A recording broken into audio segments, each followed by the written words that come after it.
The next type of agency that we are going to discuss is necessity.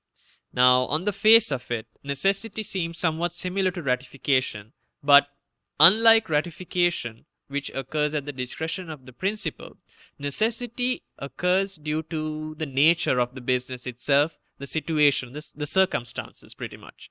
And it's an agency relationship that is created by law. It arises when, for instance, there is a real need to enter into a contract. A good example of this is where sale of perishable goods is in question.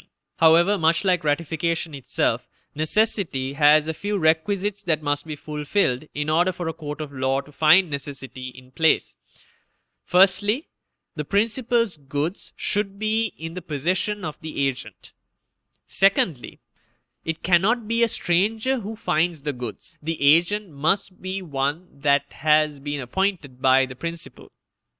Thirdly, there must be a legitimate danger to the principal's goods, and there must have been no contact with the principal. So it's a split-second decision that perhaps the agent had to make, and he could not consult his principal. And number 4, the agent takes this action in good faith and is reasonable in his action. It must have been done with the best for the principal in mind.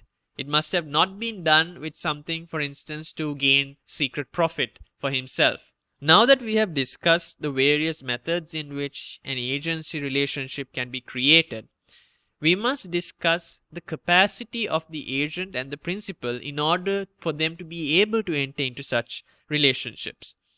Firstly, an agency relationship can only exist with individuals who are more than 18 years of age and is not an enemy of state. If, for instance, the principal is able to do it personally, it can be delegated to an agent. The capacity to create an agency relationship ends at either the death of the principal, who is an individual, or in the event that it's a company, the liquidation of such. So it can happen either automatically in the instances that I mentioned, or with the consent of the principal and the agent. Now that we have considered the various methods by which an agency relationship can come into existence, in the next lesson we must look at the relationship with the third party.